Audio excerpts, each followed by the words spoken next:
Hey guys, இன்னைக்கு நாம பார்க்க போற படத்துல ஒரு அப்பா அம்மா அவங்களுக்கு 3 பசங்க 3 பொண்ணுங்களும் இருக்காங்க. மொத்தம் 8 பேர் இருக்க சாதாரண ஒரு விவசாய குடும்பம் தான். இதுல ஸ்பெசிபிக்கா ஹீரோ ஹீரோயின்லாம் இல்ல. சோ மெயின் கேரக்டரான பெரிய பையனை ஹீரோன்னு சொல்லிக்கலாம், மூத்த பொண்ணு ஹீரோயின் சொல்லிக்கலாம். இந்த குடும்பம் ஒரு பிளாக் மேஜிக்கால பாதிக்கப்படுறாங்க. அதாங்க இந்த பில்லி சூனியம் சொல்லுவாங்கல்ல, அதுல பாதிக்கப்பட்டவங்களுக்கு என்ன ஆச்சு, அதுல இருந்து அவங்க மீண்டு வந்தாங்களா இல்லையான்னு சுவாரஸ்யமான சஸ்பென்ஸ் நிறைஞ்ச படத்துல ரத்தமும் சதையும் தெறிக்க விட்டுருப்பாங்க. இப்படிப்பட்ட தரமான ஹாரர் த்ரில்லர் படத்தை என்னால முடிஞ்ச அளவுக்கு தெளிவா சொல்லியிருக்கேன். ஸ்கிப் பண்ணாம கடைசி வரைக்கும் பாருங்க. இன்னைக்கு மிஸ்டர் திரை ரசிகன் சேனல்ல பார்க்கக்கூடிய படம் 2023ல ரிலீஸ் ஆன டெத் விஸ்பரர்.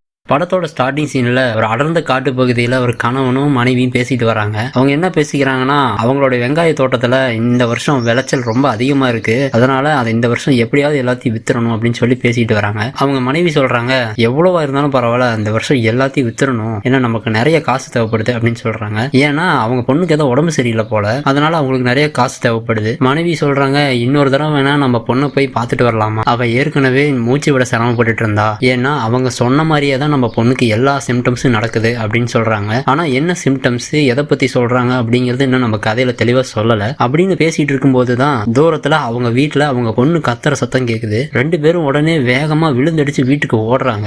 வேகமா ஓடி போன அவங்க வீட்டுல இருக்க லாக்கை ஓபன் பண்ண ட்ரை பண்றாங்க. ஆனா எதுக்கு அவ்வளவு கூட்டு போட்டு வச்சிருக்காங்கன்னு தெரியல. இனிமேல் தான் போக போக புரியும்னு நினைக்கிறேன். ஒரு வழியா கதவை திறந்து உள்ள வந்துட்டாங்க. அந்த பொண்ணுக்கு என்ன ஆச்சுன்னு தெரியல, அலறி அடிச்சுட்டு வேகமா அவங்க கிட்ட ஓடி வரா. இவங்களுக்கும் ஒன்னும் புரியல. அப்படியே அந்த பொண்ணு கீழே விழுந்து வலி தாங்க முடியாம கத்துறா. என்னன்னு பார்த்தா அந்த பொண்ணோட வயிறு அப்புறம் கழுத்து இதெல்லாம் பெருசா வீங்க ஆரம்பிக்குது. அப்படியே ரத்த வெள்ளத்துல அந்த பொண்ணு துடிச்சு கீழே கிடக்குறா. இதை பார்த்து அவங்க அப்பா அம்மாவுக்கு என்ன பண்றதுன்னே ஒன்னும் புரியல. இதுக்கு மேல இந்த சீனை என்னால காட்ட முடியாது, மன்னிச்சிடுங்க, ஏன்னா இந்த காட்சி அவ்வளவு கொடூரமா இருக்கும். கடைசியில அந்த பொண்ணு ரத்த வெள்ளத்துல துடிச்சு இறந்தே போயிடுங்க. இங்கதான் இதோட இந்த சீனை முடிச்சுட்டு படத்தோட டைட்டில காட்டுறாங்க. கட் பண்ணா அடுத்த சீன்ல ஒரு பசுமையான இடத்தையும் அழகான வீட்டையும் தான் காட்டுறாங்க. இங்கதான் நம்ம ஹீரோயினை காட்டுறாங்க. விடிஞ்ச பிறகும் ரொம்ப நேரம் தூங்கிட்டாங்க போல. அதை பார்த்துட்டு அவங்க அம்மா ரேடியோவில் இருக்க வால்யூம் அதிகமா வச்சிடறாங்க. அதுல டிஸ்டர்ப் ஆன ஹீரோயின் முடிச்சிட்டு டைமை பாக்குறாங்க. அப்புறம் தான் தெரிஞ்சது, அடடா நம்ம ரொம்ப நேரம் தூங்கிட்டோமே அப்படின்னுட்டு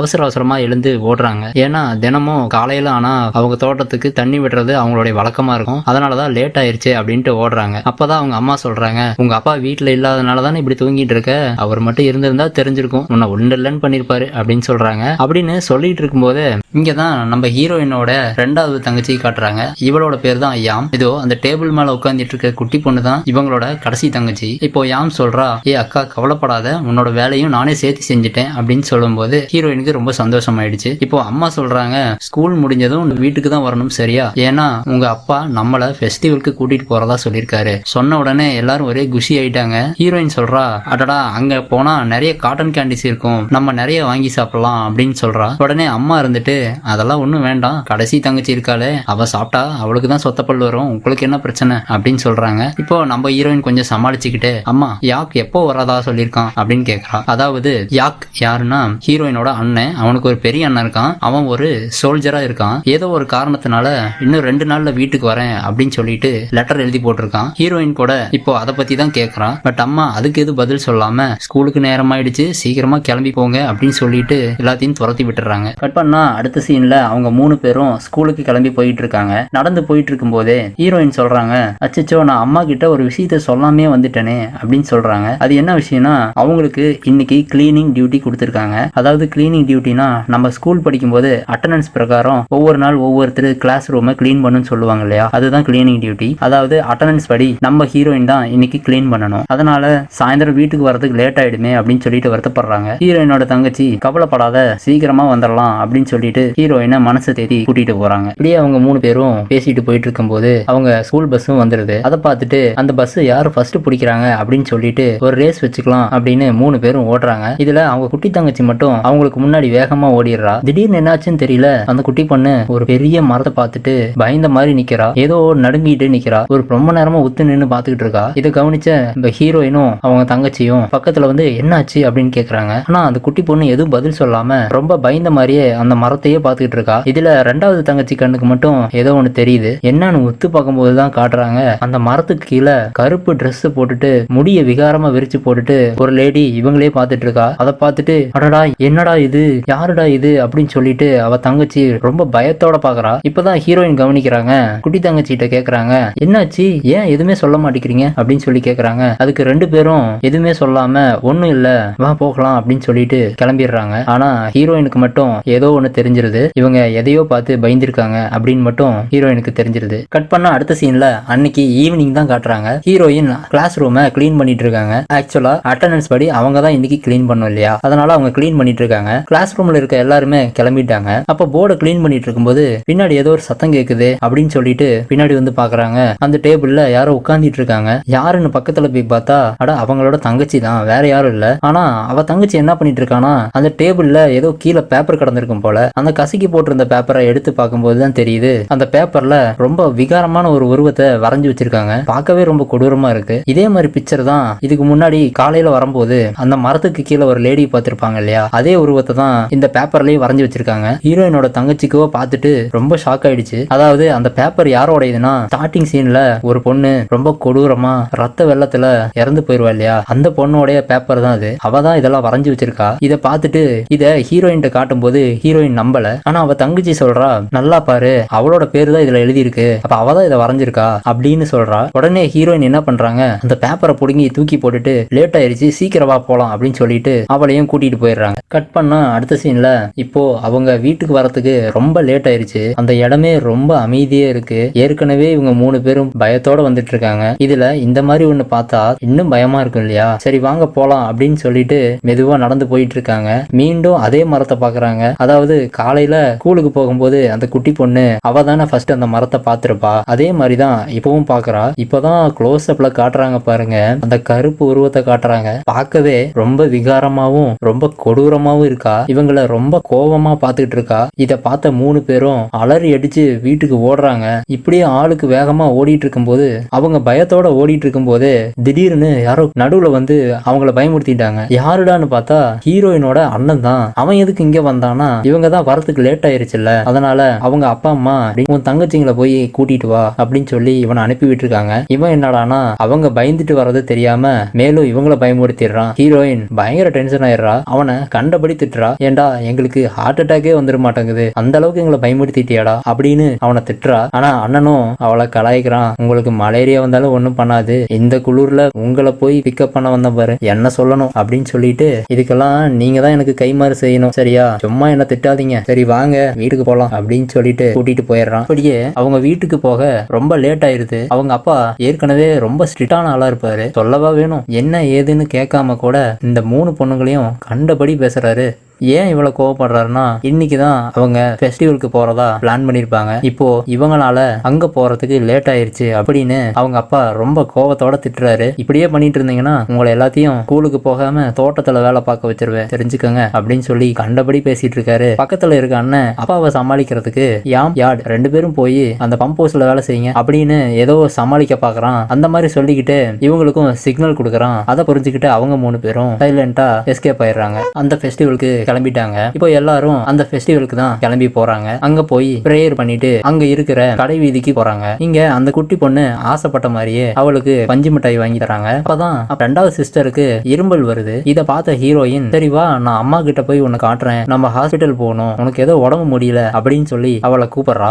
ஆனா ரெண்டாவது சிஸ்டருக்கு அங்க இருக்கிற ராட்டினத்துல அவளுக்கு விளையாடணும்னு ஆசை. அதனால அம்மா கிட்ட சொல்றதுக்கு முன்னாடி நாம ஒரு தடவை அந்த ராட்டினத்துல சுத்திட்டு வந்துடலாம், எனக்கு ரொம்ப ஆசையா இருக்கு அப்படின்னு சொல்லி ஹீரோயினும் மறுக்க முடியல. அவங்க மூணு பேரும் அதுல சுத்திக்கிட்டு இருக்கும்போது திரும்பவும் அந்த குட்டி பொண்ணு கண்ணுக்கு மட்டும் ஒரு வயசான லேடி பார்க்கவே கொடூரமா ஒரு சூனியக்காரி மாதிரி இருக்கா. இந்த குட்டி பொண்ணு அந்த லேடி இந்த குட்டி பொண்ணை பார்த்து கை நீட்டுறா. அந்த குட்டி பொண்ணுக்கு ரொம்ப பயமாயிருது. உடனே ஹீரோயின்ட்ட கூப்பிட்டு சொல்றா, அதே மாதிரிதான் ரெண்டாவது தங்கச்சிக்கும் அதே மாதிரிதான், ரெண்டாவது தங்கச்சிக்கு மட்டும்தான் தெரியுது, ஹீரோயினுக்கு மட்டும் தெரியல. இப்போ ராட்டினத்துல சுத்திட்டு கீழே இறங்கி வராங்க. திரும்பவும் அவ தங்கச்சிக்கு தங்கச்சிக்கு இருமல் வருது. கரெக்டா அவங்க அம்மாவும் வந்து பாத்துறாங்க. அம்மா சொல்றாங்க ஒன்னும் கவலைப்படாத, ஹாஸ்பிட்டல் போனா சரியா போயிரும் அப்படின்னு சொல்றாங்க. ஆனா அப்பா தான் ஏற்கனவே ஸ்ட்ரிக்டான ஆளாச்சு, உன்னை வெளியே கூட்டிட்டு வந்தாலே இப்படித்தான், உன்னோட உடம்புக்கு ஏதோ ஒண்ணு ஆயிடுது, சரி வாங்க நாளைக்கு ஹாஸ்பிட்டல் போலாம் அப்படின்னு சொல்லிட்டு எல்லாரும் கிளம்பிடுறாங்க. கட் பண்ணா அடுத்த சீன்ல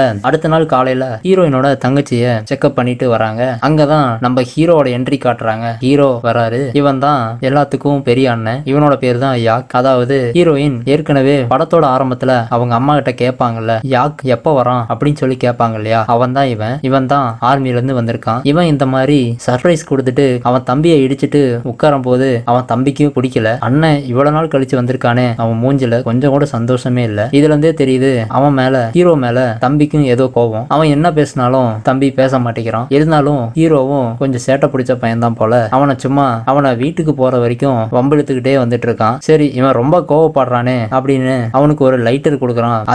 அதெல்லாம் ஒண்ணும் வேண்டாம் அப்படின்னு அவனும் மறுத்துறான். இப்படியே பல சேட்டைகளை பண்ணிக்கிட்டு வீட்டுக்கும் வந்து சேர்ந்துடுறாங்க. நம்ம ஹீரோ அவங்க அப்பாவையும் அம்மாவையும் மீட் பண்றான். ரொம்ப நாள் கழிச்சு வந்ததுனால அவங்க அம்மாவுக்கும் அப்பாவுக்கும் சந்தோஷம் தாங்கல. இப்படியே பேசிட்டு அவங்க அம்மாவும் உனக்காக நான் நிறைய செஞ்சு வச்சிருக்கேன், நீயும் பசியில இருப்ப, வா போய் சாப்பிடலாம் அப்படின்னு சொல்லிட்டு உள்ளார வீட்டுக்குள்ள கூட்டிட்டு போயிடுறாங்க. எல்லாரும் இப்போ டைனிங் டேபிள்ல சாப்பிட்டுட்டு இருக்காங்க. ஹீரோயினோட ரெண்டாவது தங்கச்சிக்கு மீண்டும் ஏதோ பிரச்சனை, எனக்கு தலை வலிக்குது அப்படின்னு சொல்றா. இத பார்த்துட்டு நம்ம ஹீரோயின் நீ கொஞ்சம் ரெஸ்ட் எடுத்தா சரியா போயிரும், வா நான் உள்ள கூட்டிட்டு போறேன் அப்படின்னு சொல்லி கூட்டிட்டு போயிடுறாங்க. இத கவனிச்ச நம்ம ஹீரோ ஏதோ வருத்தத்தோட பாக்குறான். ஆனா அவன் பாக்குறதுலே தெரியுது இவனுக்கும் ஏதோ சரியில்லை அப்படின்னு தோணுது. கட் பண்ணா அடுத்த சீன்ல அன்னைக்கு நைட்டு எல்லாரும் தூங்கிடுறாங்க.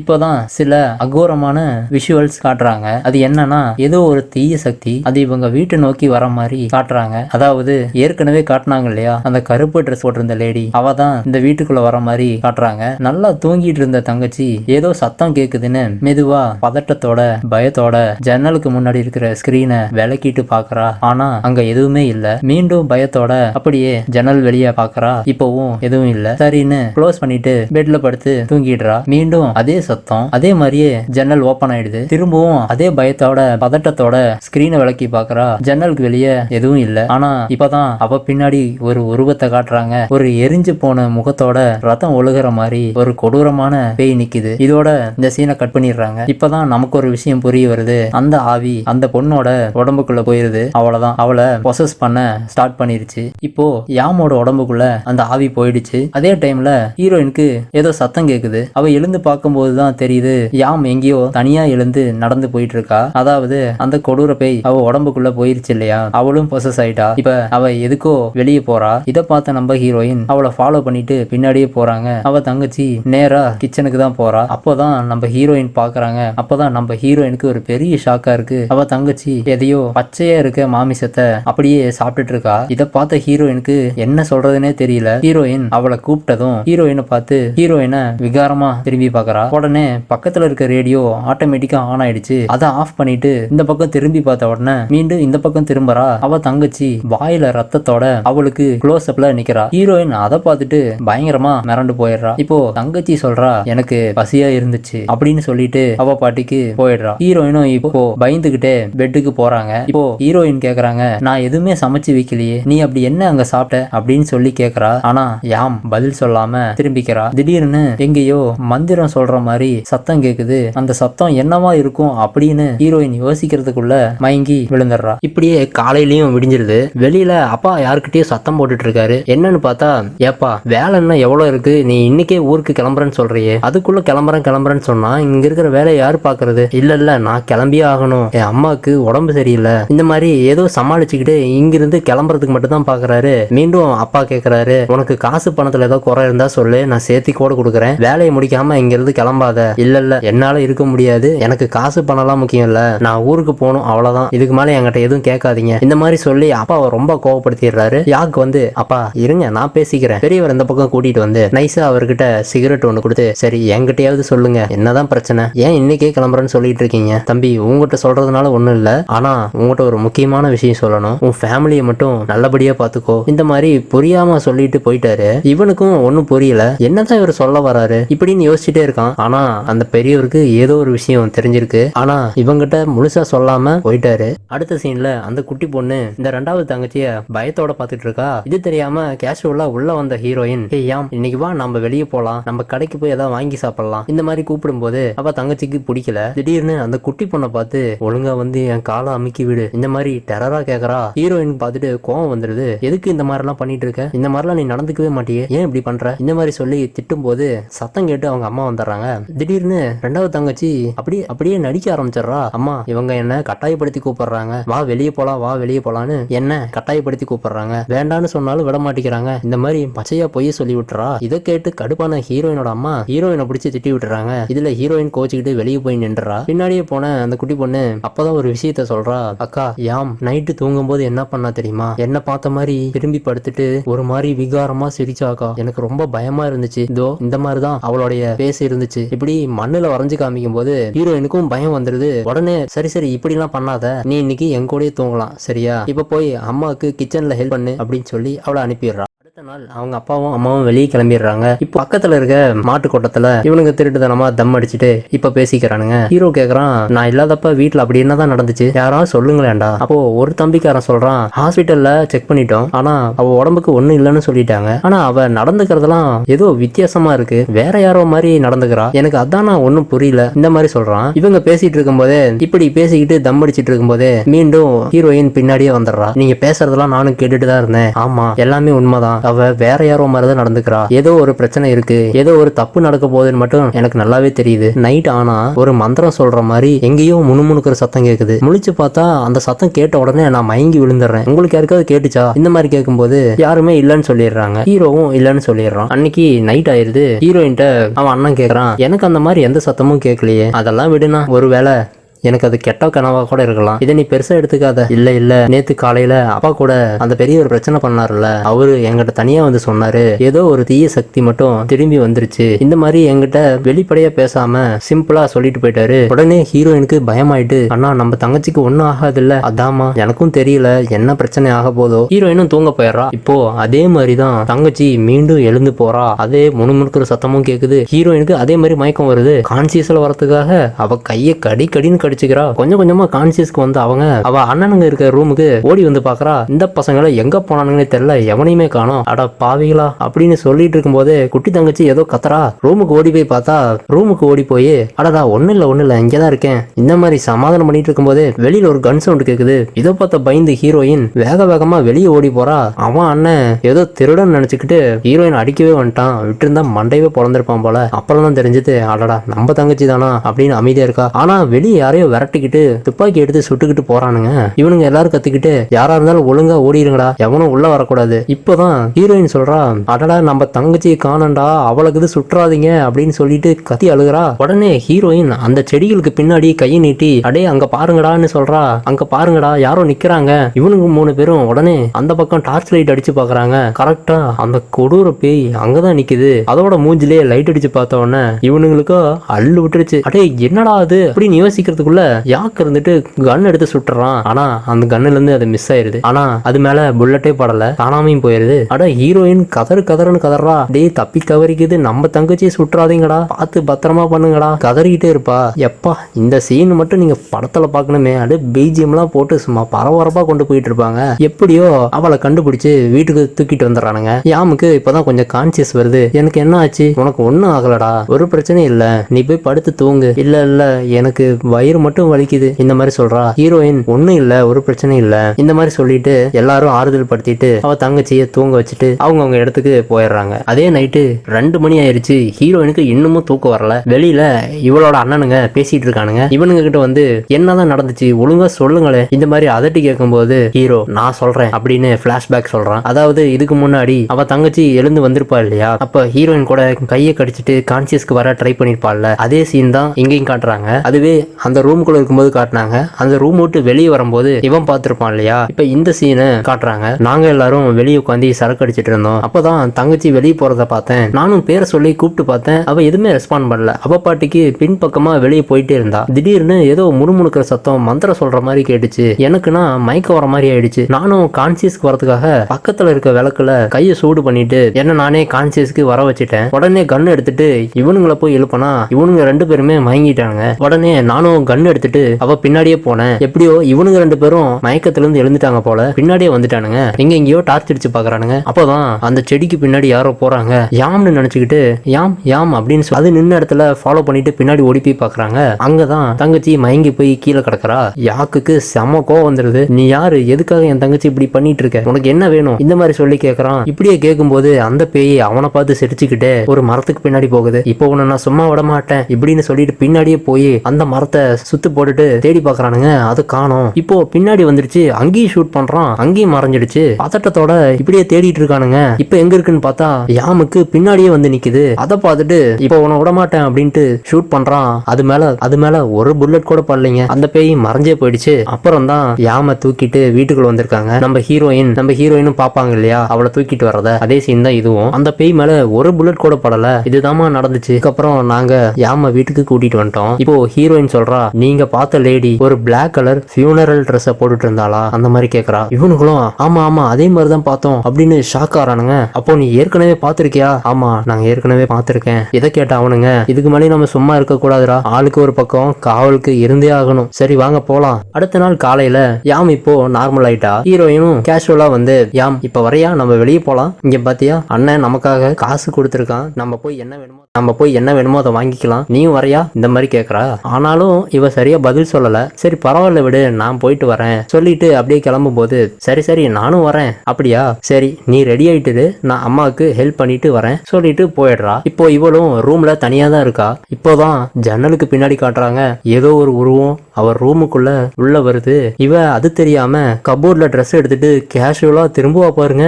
ஆட அந்த சூனியக்காரி கிளவிதான். அதான் அந்த ராட்னத்துல விளையாடும் போது அந்த குட்டி பொண்ணு பார்த்து பயந்துருப்பாள்ல, அதே கிளவிதான். இங்க வந்துட்டு என்ன நினைச்சான்னு தெரியல, யாமோட வாய்க்குள்ள கைய விட்டுட்டு அவளை அப்படியே கீழே தள்ளி அவன் மேல ஏறி உட்கார்ந்துக்கிறா. அந்த பொண்ணு பாவங்க, கத்தவும் முடியல, அசைவும் முடியல, கையவும் காலையும் வச்சு அமுக்கிட்டு வாய்க்குள்ள கையை விட்டுக்கிட்டா என்னங்க பண்ண முடியும்? நம்ம அந்த இடத்துல இருந்தா நினைச்சு பாருங்களேன், பின்னாடி யாராவது வந்து நம்ம கத்த முடியாம வாயை பொத்திக்கிட்டா கூட பரவாயில்ல, வாய்க்குள்ள கையை விட்டுட்டு மேலே ஏறி உட்காந்துக்கிட்டா எப்படி இருக்கும்? எப்பா, இந்த நினைச்சு கூட பார்க்க முடியல. இவ்வளவு ரணக்கலமும் வீட்டுக்குள்ள நடந்துட்டு இருக்கு. இது தெரியாம ஹீரோயினும் அம்மாவும் வெளியே தான் இருக்காங்க. ரேடியோ சவுண்ட் அதிகமா இருக்கனால இவங்களுக்கு எந்த சத்தமும் கேட்கல.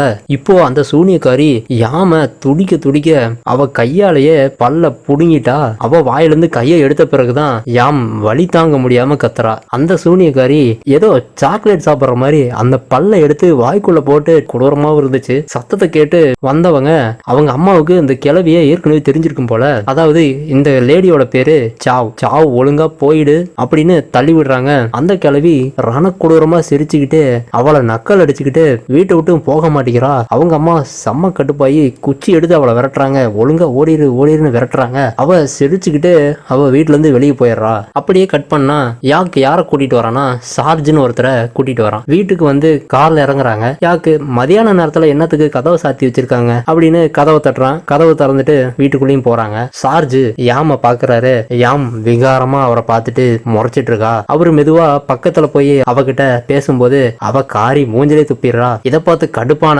சார்ஜ், நீ யாரா இருந்தாலும் உன்னை நான் சும்மா விட மாட்டேன்னு சொல்றாரு. யாம் சிரிச்சுக்கிட்டே கேஷுவலா, யாரும் கண்ணு முன்னாடி நிக்காதீங்க, ஒழுங்கா வெளியே போயிடுங்க இப்படி சொல்லிட்டு படுத்துக்கிறா. ஹீரோவும் சார்ஜும் அந்த சூனியக்காரி வீட்டுக்கு தேடி போறாங்க. அங்கதான் காட்டுறாங்க, அந்த சூனியக்காரி ஏதோ கேவலமான சடங்கு பண்ணிட்டு இருக்கா. ஒரு பாத்திரத்துல ஏதோ ரத்தத்தெல்லாம் ஊத்தி ஸ்கிரீன்ல காட்டவே முடியாத ஒரு ரிச்சுவலை பண்ணிட்டு இருக்கா. அப்போ அவ அந்த யாமோட பல்ல எடுத்துட்டு வந்திருப்பாள்ல, அதை எடுத்து அந்த பாத்திரத்துக்குள்ள போடுறா. கரெக்டா கதவை உடைச்சிட்டு உள்ள வந்து அவங்க ஹீரோ செம்ம கோவத்துல அந்த பாத்திரத்தை எட்டி உதைக்கிறான். அந்த பாத்திரம் பக்கத்துல இருக்க மூங்கில்ல பட்டு கீழே விழுந்துருது. அந்த மூங்கில் கிராஸாவும் சாஞ்சு நின்னுக்குது. இப்ப கூட பாருங்களேன், அந்த கிழவிக்கு சுத்தமா பயம் இல்ல. இவங்களை பார்த்து அதே மாதிரி நக்கலா சிரிச்சுக்கிட்டு என்ன நினைச்சான்னு தெரியல, அந்த கிராஸா இருந்த மூங்கில் இருக்குல்ல, அதுல போய் அவ கண்ணுலே குத்தி அவளே செத்துறா. இந்த சீனும் ரொம்ப ரத்த கலரையா இருக்கும். இதை பார்த்து ஹீரோயினும் சார்ஜும், அட கடவுளே என்னடா இது இப்படி பண்ணிட்டாலே. இந்த கொடுமையான விஷயத்த பார்த்துட்டு வெளியே வந்த இவங்க ஹீரோ செம்ம கடுப்புல சார்ஜ் கிட்ட கேக்குறான், அங்கிள் என்னதான் இங்க நடக்குது எனக்கு தெளிவா சொல்லுங்க. சார்ஜ் இப்பதான் ஒரு விஷயத்தையும் என்கிட்ட சொல்றாரு. இந்த உலகத்துல எந்த உயிரினமா இருந்தாலும் அதுக்கு பிடிச்ச இடத்த தானே அது தேடி போகும். அது மனுஷனுங்களா இருந்தாலும் சரி, ஆத்மாக்களா இருந்தாலும் சரி. ஆனா இப்போ அந்த பல்ல எடுத்துட்டு வந்ததே ஒரு ஆத்மாவை இன்னொரு தூய்மையான உடம்புல சேர்க்கறதுக்கு தான் இந்த சடங்கே நடந்துச்சு. ஆனா தம்பி, நாம ரொம்ப லேட் பண்ணிட்டோம். ஐயோ என்ன சொல்றீங்க? அப்படின்னா அது நம்ம யாம தான் சூஸ் பண்ணிருக்கா? சொல்லுங்க சார்ஜ் சொல்றாரு, ஆமா நம்ம யாமு தான் அது, ஒன்னும் கவலைப்படாத, நம்பிக்கையை கைவிடாம இருப்போம், இன்னைக்கு நைட் யாம பத்திரமா பாத்துக்கணும், ரொம்ப கவனமா நீ தான் பாத்துக்கணும், இந்த மாதிரி அவனுக்கு தைரியம் சொல்லிக்கிட்டு வீட்டுக்கும் வந்துடுறாங்க. அன்னைக்கு ராத்திரி ஆயிடுது. நாங்க 3 பேரும் காவலுக்கு இருக்கோம், நீங்க 3 பேரும் போய் தூங்குங்க. அந்த 3 பேத்தையும் அனுப்பிடுறான். யாக் சொல்றான், பாருங்களா மணி 2 ஆயிடுச்சு, இப்ப கூட ஒண்ணும் நடக்கல, யாரும் எதை பத்தி கவலைப்படாதீங்க, போய் எல்லாரும் தூங்குங்க அப்படின்னு கேஷுவலா பேசிட்டு இருக்கும்போது இப்பதான் அந்த முணுமுணுக்கிற சத்தம் கேக்குது. அதான் அந்த மந்திர வார்த்தை. அது கேட்ட உடனே இவங்க எல்லாருக்கும் மயக்கம் வர ஆரம்பிச்சிருச்சு. ஹீரோயினும் அதை தெரிஞ்சு முழிச்சுக்கிறா. ஆனா அவளுக்கும் மயக்கம் வருது. அதே மாதிரிதான் பண்றாங்க. ஹீரோயினும் திரும்பவும் கான்சியஸ்க்காக அவ கையை கடிச்சுக்கிறா. ஹீரோ ஏற்கனவே அவன் கையை சூடு பண்ணிருப்பான் இல்லையா, உடனே அவனும் சுதாரிச்சுக்கிட்டு பக்கத்துல இருக்க விளக்குல கையை சூடு பண்ணிக்கிறான். அதுக்குள்ள இவனுங்க 2 பேரும் மயங்கிடுறாங்க. இப்போ யாம் முன்னாடி வந்து நின்னு இவன் மயங்காததை பார்த்துட்டு இன்னும் சத்தமா அந்த மந்திரத்தை சொல்றா. நம்ம ஹீரோனால கண்ட்ரோல் பண்ணவே முடியல, நேருக்கு நேர் பார்த்து சொன்னதுனால ஹீரோ மயங்கி விழுந்துட்டான். ஆனா நம்ம ஹீரோயின் உள்ளதானே இருக்காங்க. இவன் மயங்கி விழுந்த உடனே ஹீரோயினும் ஓடி வந்து பாக்குறா. எல்லாருமே மயங்கி விழுறாங்க. எவ்வளவோ சத்தம் போட்டு எழுப்பி பாக்குறா, யாருமே எந்திரிக்கல. வேற வழி இல்லாம ஹீரோ கண்ணத்திலேயே பலார்னு ஒரு அறையிறா. அவன் இப்ப முழிச்சுக்கிறான். அதுக்கப்புறம் அங்க இருக்க 2 பேத்தையும் எப்படியோ கஷ்டப்பட்டு ஒருத்தனை கீழே தள்ளி விட்டும் இன்னொருத்தனை உதச்சும் கஷ்டப்பட்டு எழுப்பிடுறான். இப்போ கன் எடுத்துட்டு வெளியே ஓடுறாங்க. வெளியே ஓடி போயிட்டு ஹீரோ கத்துறான். இவனுங்க வெளியே சத்தம் போடுறத பார்த்துட்டு அவங்க அப்பா அம்மாவும் எழுந்து வந்துடுறாங்க. இப்பதான் அவங்க அம்மா அப்பா கிட்ட ஹீரோ சொல்றான், அப்பா என்ன ஏதுன்னு கேட்காம சும்மா என்கிட்ட சத்தம் போடாதீங்க, யாமுக்கு என்ன ஆச்சுன்னு தெரியுமா, அவளுக்கு பேய் பிடிச்சிருச்சு. ஆனா அப்பாவுக்கு தான் சுத்தமா நம்பிக்கையே இருக்காது இல்ல, என்னது பேய் பிடிச்சிருக்கா, இந்த காலத்துல போய் பேய் பிசாசுன்னு பேசிட்டு இருக்கீங்க, ஒழுங்கா அந்த கண்ணு என் கையில கொடுறா. இந்த மாதிரி 2 பேத்துக்கும் சண்டை வந்துருச்சு. இப்படியே அப்பாவும் பையனும் சண்டை போட்டுட்டு இருக்கும்போது வீட்டுக்கு மேல நிறைய கல்லு வந்து விழுகுது. என்னடா கல்லுலாம் வந்து விழுகுதுன்னு சொல்ற, பேய் கல்லெல்லாம தூக்கி போடும் அப்படின்னு என்ன கேட்பீங்க. ஆமாங்க, படத்துல உண்மையாலுமே கல்லு தான் தூக்கி போட்டிருக்கு. அந்த கல்லெல்லாம் வீட்டுக்குள்ளேயே வந்து விழுக ஆரம்பிக்குது. வீட்டுக்குள்ள இருக்க பொருள் எல்லாமே உடையுது. இதை பார்த்து நம்ம ஹீரோ இப்போ நம்புறீங்களாப்பா அப்படின்னு சொல்லிட்டு வாங்கடா எல்லா பக்கமும் போய் தேடுவோன்னு ஆளுக்கு ஒரு பக்கமா போறானுங்க. நம்ம ஹீரோ மட்டும் தனியா ஒரு சோள காட்டுக்குள்ள வந்துட்டான். அந்த காட்டுக்கு நடுவுலயும் வந்து நிக்கிறான். பார்த்தா அவங்க அம்மா கூப்பிடுற மாதிரி சத்தம் கேட்கும். ஆனா அவனோட அம்மாவையும் அப்பாவையும் வீட்டுல இருக்க சொல்லிட்டு இவனுக்கு வந்திருப்பானுங்க. பட் ஆனா அவனோட அம்மா குரல் மட்டும் சுத்தி சுத்தி கேட்டுட்டே இருக்கும். இவன் பேர் சொல்லி சொல்லி கூப்பிட்டே இருக்கும். இவன் 4 பக்கமும் திரும்பி திரும்பி வைப்பான். எந்த ஒரு உருவமும் கண்ணுக்கு தெரியாது. கடைசியில அவன் பின்னாடிதான் ஒரு உருவம் வந்து நிக்கும். அவனை பேர் சொல்லி கூப்பிடும் போது உடனே சுட்டுறான். யாருன்னு பார்த்தா அட அவனோட அம்மா தான். கரெக்டா கழுத்திலே சுட்டுருப்பான் போல. கழுத்து 2ஆ போய் அந்த அம்மா அப்படியே கீழே விழுகுறாங்க. ஐயோ என்ன நம்ம பண்ணிட்டோம் கடவுளே அப்படின்னு அழுதுகிட்டே பக்கத்துல போறா. பார்த்தா அவங்க அம்மா இவனை பார்த்து சிரிக்கிறாங்க. இப்பதான் அவனுக்கு புரியுது, அடடா இது நம்ம உண்மையால அம்மாவே இல்லையே. இப்படி நினைச்சிட்டு இருக்கும் போது அவனை பார்த்து எழுந்து அதோட தலைய அதுவே சரி பண்ணிக்குது. இப்போ இவனுக்கு ஆகும் பாருங்க, அப்படியே மெதுவா பின்னாடி நடந்து போவான். டக்குன்னு அது அவனை பிடிக்கிற மாதிரி வரும். இப்பதான் நம்ம ஹீரோ தலை தெறிக்க அந்த காட்டை விட்டு வெளியே போய் ரெடியா நிக்கிறான். நீ வா இப்போ பாத்துக்கிற உன்ன அப்படின்னு நின்றுட்டு இருக்கும் போது சைட்ல அதே மாதிரி குரல் கேக்குது. இங்கேயும் அவங்க அம்மா தான் வந்து நிக்கிறாங்க. கண்ணை திருப்பி சுடலாங்கும் போது அந்த சமயத்துல எப்படியோ அவன் தம்பிக்காரன் வந்து சுட விடாம தடுத்துடுறான். அப்புறம் தான் சொல்றான், என்ன வேலை பண்ண பாத்துட்டடா நீ, நம்ம அம்மாவே சுட பாத்துட்டு இல்ல. இப்படி சொன்ன உடனேதான் ஹீரோக்கு ஐயோ என்ன காரியம் பண்ண பாத்துட்டோம். இவ்வளவு நேரம் அவங்க கிட்ட ஆட்டம் காமிச்சிட்டு இப்போ உள்ள இருக்கிற ஹீரோயின் மட்டும் விட்டுருமா என்ன. கதவுக்கு வெளியே வந்து நின்னுட்டு அவளோட தங்கச்சி குரல்லையே, அக்கா நான் தான் வந்திருக்கேன், கதவை துற, சீக்கிரமா துற, இந்த மாதிரி சொல்லி அவளை கூப்பிடுது. ஆனா ஹீரோயினுக்கு டவுட் வந்துருது, கதவை திறக்கலாமா வேணாமா, இவங்க எங்க போனாங்க அப்படின்னு. அவங்க செவுத்துல இருக்க ஹோல்ஸ்ல அவங்க வெளியே நடந்து வந்துட்டு இருக்கிறத பாக்குறா. இதை பார்த்துட்டு இருக்கும்போது அந்த குட்டி பொண்ணு தெரியாம கதவை திறக்கலான்னு போயிட்டு இருக்கா. இப்போ ஹீரோயின் கண்ணுல தெரியுது அவ தங்கச்சிய வெளியே தூக்கிட்டு வந்துட்டு இருக்காங்க. அப்ப இங்க நிக்கிறது யாரு, அப்ப இது நம்ம தங்கச்சி இல்ல, போகாதானே அந்த குட்டி பொண்ண பின்னாடி இழுத்துட்டு வந்துடுறா. அந்த பேய் சும்மா இருக்குமா, கதவை திறக்கலைன்னா எனக்கு திறக்க தெரியாதா. இப்ப பாருங்க இப்படி சொல்லிக்கிட்டு அந்த கதவுக்கு பக்கத்துல இருக்க சின்ன கேப்ல அந்த கைய உள்ள விடும் பாருங்க. எப்பப்பா அதோட கையில இருக்க தோல் கிளிய கிளிய அந்த கைய கஷ்டப்பட்டு அது உள்ள நுழைச்சு அந்த லாக்க ஓபன் பண்றதுக்காக ட்ரை பண்ணும். இத பார்த்த ஹீரோயினும் அவ தங்கச்சியும் அலறி அடிச்சு பயந்து கத்திக்கிட்டு இருக்காங்க. கரெக்டா அது திறக்கலான்னு வரும்போது வீட்டுக்குள்ள எல்லாரும் வந்துடுறாங்க போல. இப்போ ஹீரோயினோட அம்மா தான் வந்து கதவை தட்டுறாங்க. ஹீரோயின் ரொம்ப யோசிச்சுக்கிட்டு, ஆனா உண்மையாலுமே அவங்க அம்மா தான் வந்திருக்காங்க. கதவை திறந்துட்டு உள்ள வந்த உடனே இவங்க 2 பேரும் அவங்கள கட்டி பிடிச்சுக்கிறாங்க. அப்படியே கட் பண்ணா அடுத்த நாள் காலையில ஹீரோ மிஸ்டர் புத்து அப்படின்னு ஒருத்தரை கூட்டிட்டு வரான். சார்ஜும் கூட தான் வராரு. இந்த பெரியவரை ஃபேமிலி எல்லாரும் வெல்கம் பண்ணி கூட்டிட்டு போறாங்க. இவரு வீட்டுக்குள்ள போகாம இவங்களோட தோட்டத்தையே சுத்தி சுத்தி பாத்துட்டு இருக்காரு. ஹீரோ வந்து கேக்குறான், ஐயா பெரியவரே வீட்டுக்குள்ளதான் எங்களுக்கு பிரச்சனை, அங்க வந்து பார்க்காம இங்க என்ன பாத்துட்டு இருக்கீங்க, இப்படி அவன் கோபமா கேக்குறான். அந்த பெரியவரு கேஷுவலா, தம்பி இங்க பாருப்பா, உன்னோட உணர்ச்சிகளை நீ தான் கட்டுப்படுத்திக்கணும், இல்லைன்னா உன்னோட குடும்பத்தை நீயே இழந்துருவ, இந்த மாதிரி இது எவ்வளவு பெரிய விஷயம் அப்படிங்கறத இவரு பட்டும் படாம ஹீரோ கிட்ட சொல்லிடுறாரு. சொல்லிட்டு வீட்டுக்குள்ள போகும்போது என்ட்ரன்ஸ்ல ஏதோ ஒரு ஜெல் மாதிரி எடுத்து அங்க ஒரு சிம்பிள் வரைகிறாரு. வரைஞ்சிட்டு உள்ளார போய் யாம பாக்கும்போது அவ டெரரா பாத்துக்கிட்டு இருக்கா. அந்த பெரியவரு அவ பக்கத்துல போய் ஒழுங்கா இந்த பொண்ணோட உடம்ப விட்டு வெளியே போயிடு, நீ இந்த பொண்ணை கஷ்டப்படுத்தினதெல்லாம் போதும். இப்போ யாம் அம்மா கிட்ட பயந்த மாதிரியே பேசுறா. ஆனா பெரியவரை மட்டும் ஏதோ வில்லத்தனமா பாக்குறா. அப்புறம் தான் தெரியுது பயப்புள்ள ஆக்டிங்க போட்டுட்டு இருக்கு. பெரியவரு நெத்தியில கைய வச்சு ஏதோ பண்றாரு. இவளுக்கு உடம்பெல்லாம் என்னென்னமோ ஆகுது. இதை பார்த்து கஷ்டப்பட்ட அவங்க அம்மா யாரும் என் பொண்ணு பக்கத்துல வர வேண்டாம் இருக்கா அப்படின்னு பொண்ணு மேல இருக்க பாசத்துல யாரையும் எதையும் பண்ண விடாம தடுத்துறாங்க. ஆனா ஹீரோவோட அப்பாவுக்கு எங்க இருந்து கோவம் வந்துச்சுன்னு தெரியல. திடீர்னு வெளியில போய் ஒரு பெரிய குச்சி எடுத்துட்டு வந்து ஏதோ அவர் பொண்ணை மிரட்டுற மாதிரியே மிரட்டுறாரு. ஆனா உள்ளுக்குள்ள இருக்கிறது ஒரு பேய் தானே. இப்போதான் வேற ஒரு வாய்ஸ்ல பேசுது, நான் எங்கேயும் போக மாட்டேன் அப்படின்னு சொல்லுது. கோவத்துல அடிக்க வராரு. அந்த அடியை அவங்க அம்மா வாங்கிடுறாங்க. ப்ளீஸ் தயவு செஞ்சு யாரும் எதுவும் பண்ணாதீங்க, வெளியே போயிடுங்க. இதெல்லாம் பார்த்துட்டு எல்லாரும் வெளியே போயிடுறாங்க. வெளியே வந்த அவங்க அந்த பெரியவர் ஒரு மூங்கில் மரத்துக்கிட்ட தான் கூட்டிட்டு போறாரு. இந்த மரம் எதுன்னு தெரியுதுங்களா? ஏற்கனவே யாம் இந்த மரத்துக்கடியில தான் மயங்கி கடந்திருப்பா. இங்க இருந்து தான் அவளை தூக்கிட்டு வந்திருப்பாங்க இல்ல, அதே மரம் தான். பசங்க சொல்றாங்க அந்த மரத்தை வெட்ட சொல்றாரு. அப்பா இதுக்கெல்லாம் ஒத்துக்கவே மாட்டாரு அப்படின்னு சொல்றாங்க. உடனே பெரியவர் அப்பா கிட்ட சொல்றாரு, உங்க பொண்ணை காப்பாத்தணும்னா இந்த மரத்தை வெட்டுங்க, அப்பதான் எல்லாருக்கும் புரியும். எதையும் டைரக்டா சொல்லாம இன்டைரக்டா சொல்றாரு. சரின்னு எல்லாரும் சேர்ந்து வெட்டுறாங்க.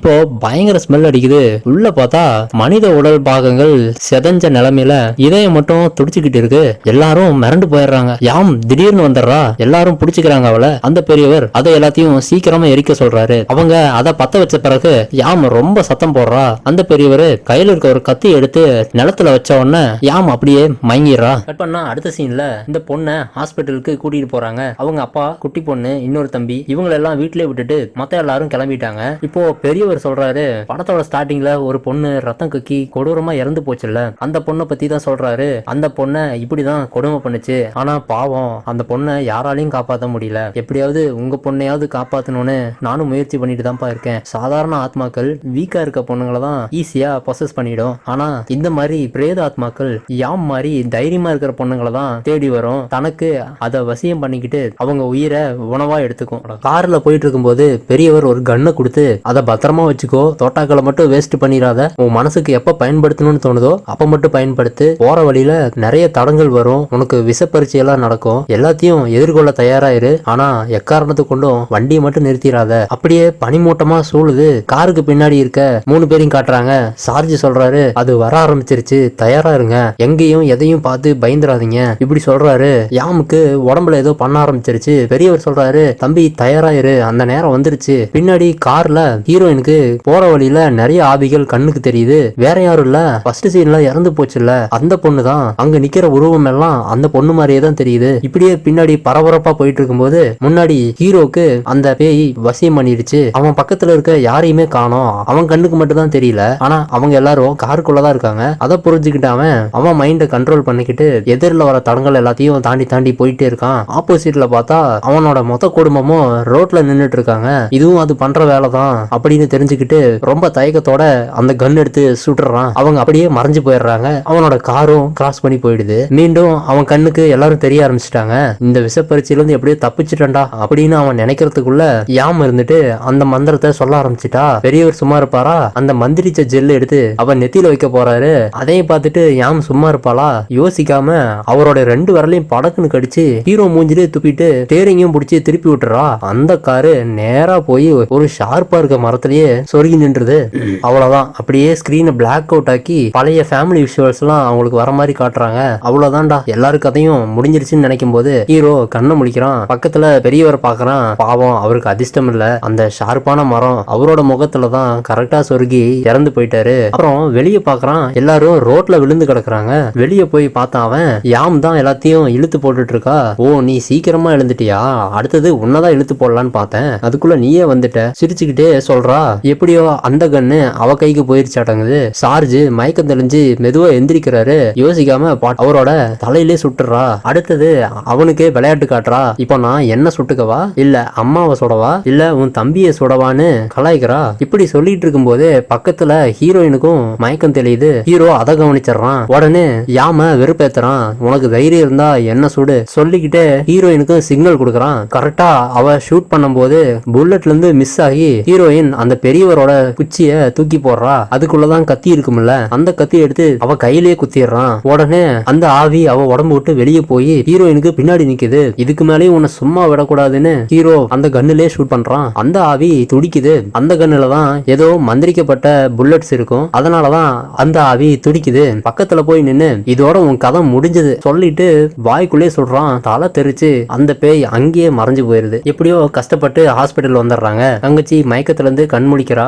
பாவம் அந்த பொண்ணுக்கு என்ன நடந்துச்சுன்னே தெரியல. எனக்கு கை ரொம்ப வலிக்குதுன்னு சொல்லி அழுகுறா. ஹீரோயின் ஒண்ணு இல்லம்மா, எல்லாமே சரியா போயிடுச்சு, இதுக்கு மேலேயும் ஒரு பிரச்சனையும் இல்லைன்னு சொல்றா. இங்க வெளியே ஹீரோ கிட்ட அவன் தம்பி வந்து கேக்குறான், நீ எல்லாமே தெரிஞ்சுதான் ஆர்மில இருந்து ஊருக்கு வந்தியா? ஆமா, எனக்கு சார்ஜ் சொல்லிதான் தெரியும். அம்மா சார்ஜ் கிட்ட எல்லா விஷயத்தையும் சொல்லிருக்காங்க. ஆனா எல்லாத்தையும் எங்கிட்டையும் சொல்லிட்டாரு. அப்படி தெரிஞ்சுதான் நான் வந்தேன். ஆனா இன்னைக்கு அந்த பெரியவரும் நம்ம சார்ஜும் இல்லைன்னா நம்ம இங்க வந்திருக்கவே முடியாது. ஆனா இன்னைக்கு அந்த பெரியவரையும் நம்ம சார்ஜையும் நம்ம இழந்துட்டோம்னு சொல்லி வருத்தப்பட்டு இருக்கான். எப்படியோ ஒரு வழியா எல்லா முடிஞ்சதுன்னு நினைச்சுக்கிட்டு அன்னைக்கு நைட்டு ஹாஸ்பிட்டல்ல ஹீரோயினும் அவ தங்கச்சியும் பேசிக்கிட்டு இருக்காங்க. யாம் இருந்துகிட்டு திடீர்னு அவளோட ஃபேஸ் மாறுது. இவள ஒரு மாதிரி பாத்துக்கிட்டு அவளே அவ பல்ல கோரமா படக்கு படக்குன்னு பிச்சு எடுத்து அவ கையில காட்டுறா. இப்பதான் சொல்றா, இதுதான் சிஸ்டர் ஆரம்பம். ஹீரோயினுக்குன்னா தூக்கி வாரி போட்டுருது. இது இன்னுமா போகல, இனி என்னென்னலாம் பண்ண போகுதோ இப்படின்னு நினைச்சுக்கிட்டு இருக்கும் போது அவ்வளவுதாங்க. படத்தோட ஆரம்பத்துல அந்த பொண்ணு ரத்தம் கக்கி வயிறு வீங்கி எப்படி இறந்து போச்சோ அதே நிலைமை தான் யாமுக்கும் நடந்துகிட்டு இருக்கு. யாருக்குமே என்ன பண்றதுன்னு தெரியல.